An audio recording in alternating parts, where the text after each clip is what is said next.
when I was a little boy, I would watch cars being driven around, and I always really liked cars. I know a lot of other boys like cars. I liked them kind of in a way that would lead me to want to work on them, and that's what I did all my life, is worked on cars.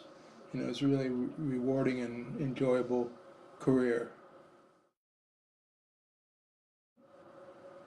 2 years later, we got transferred up to Michigan when Stephen was 2 years old in 1976. We decided we could go ahead and start trying to have another baby, and so that turned into David. And by the time he was born, we were back in Texas, and that's why the two of them were both born in Texas.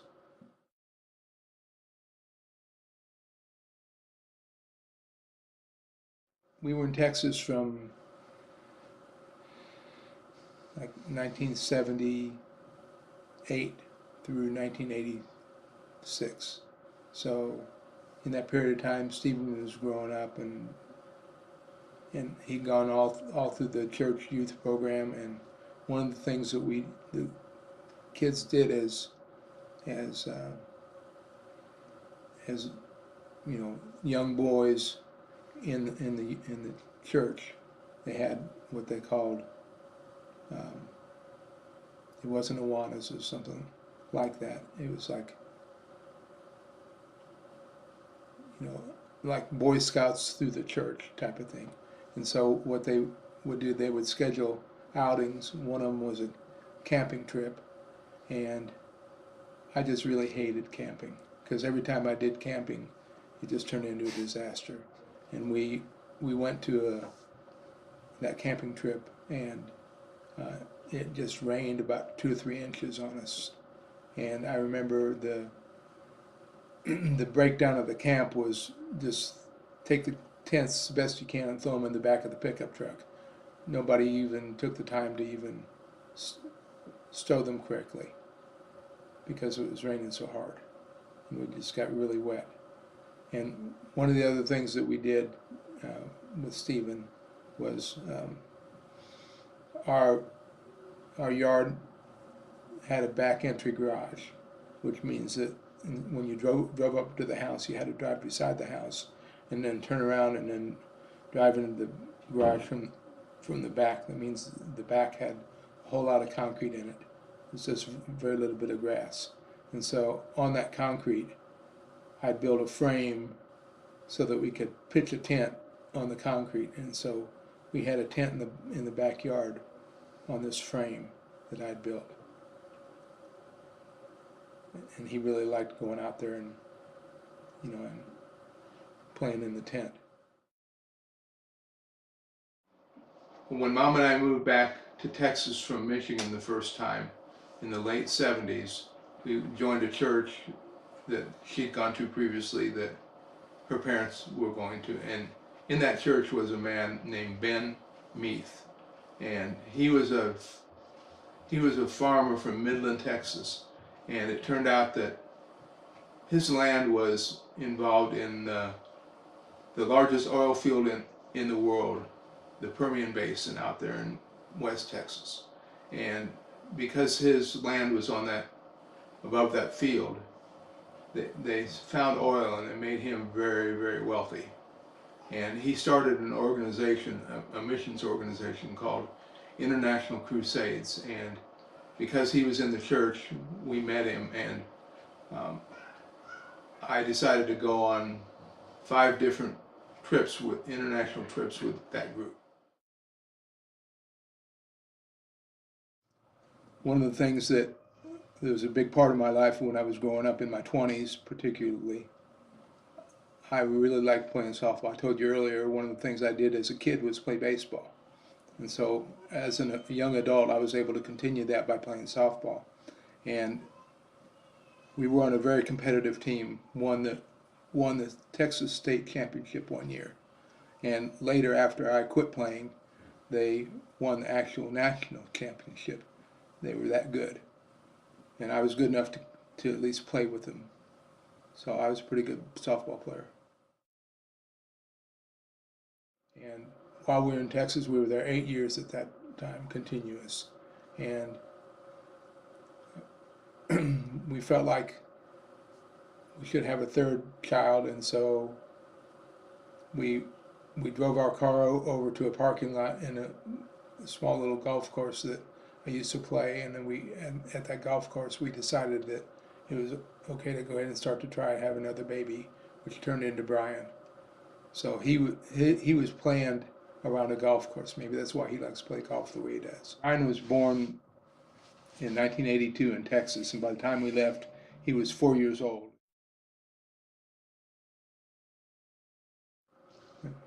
And we decided to stop at that point because it was really hard for mom to have babies. She was really got sick, and it was really hard on her. So that's why we stopped.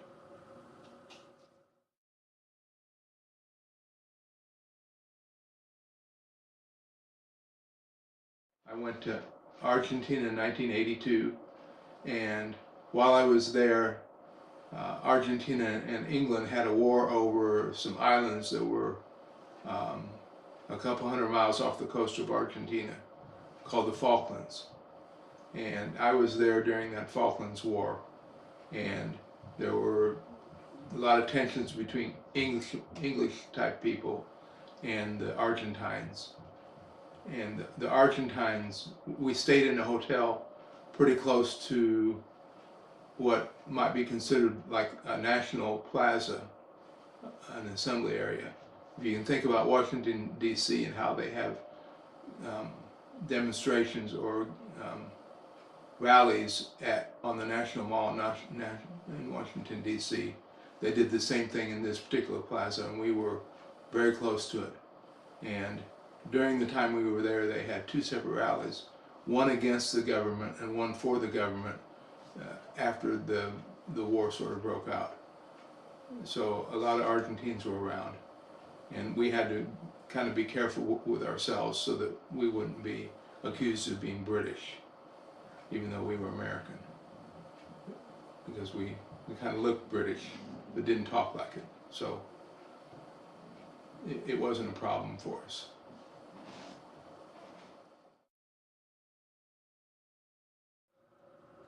And Stephen, he was, we took him to try to play baseball because I liked it so much, and I was willing to coach and stuff like that. It just turned out that he enjoyed playing, but it wasn't his best, he wasn't best suited for it physically. And along the way, we tried the same with David, and he just didn't have any interest in doing team sports because he was a kind of a free spirit kind of kid.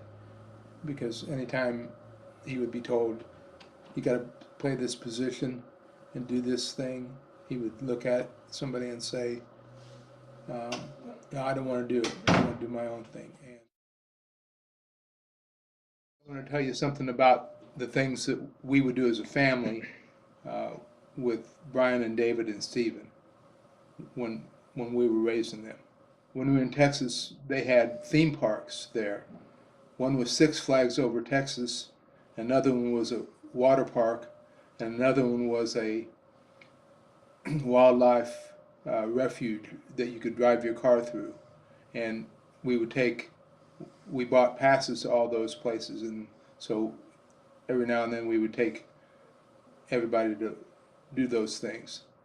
And it was really fun. And one other thing that was sort of memorable for me at least, when we went to the wildlife refuge one time, we had a kind of an older car, and a good thing, because we drove up to a rhinoceros, and the rhinoceros was really curious about the car and stuck his horn right into the door of the car and dented the door of the car.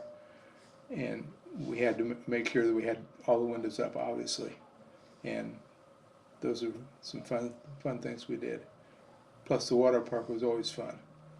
Anytime you get kids in water, it's just a great time. In 1985, Mom and I had gone to India, and that was a trip, a very unusual trip, because India is like no other place in the world.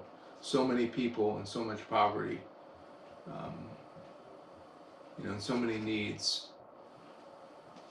it was just unique. It's nothing like anything we experience here in the United States.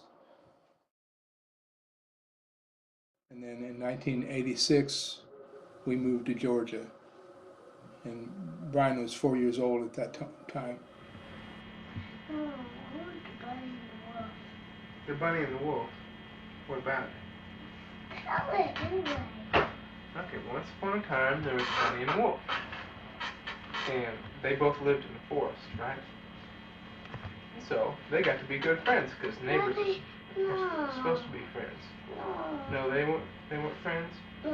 Mean. Oh, the wolf was mean? Yeah. Okay.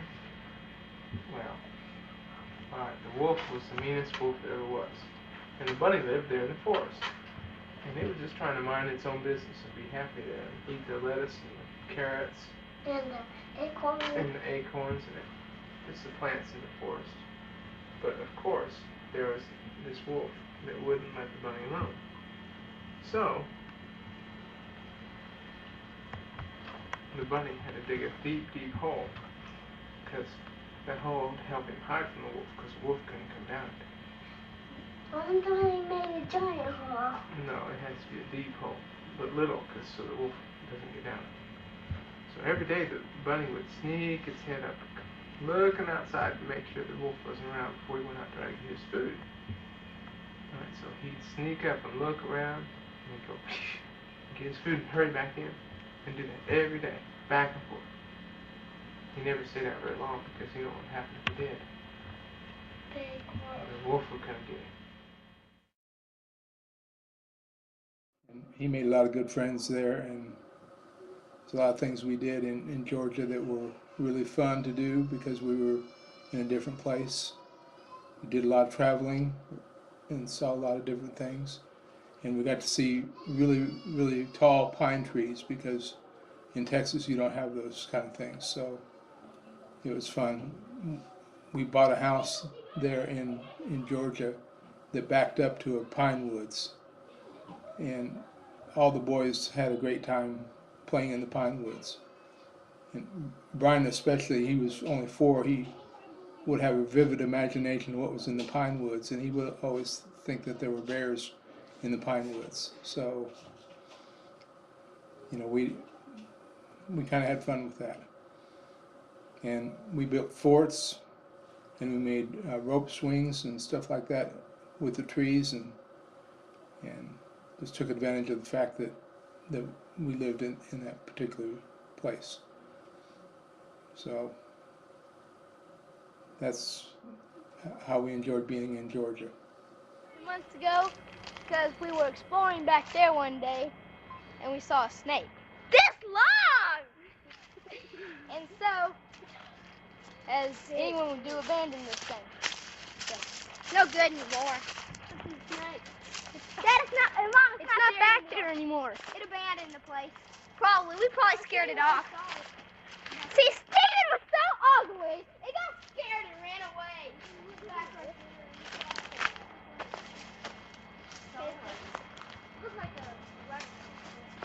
Now passing the tree swing.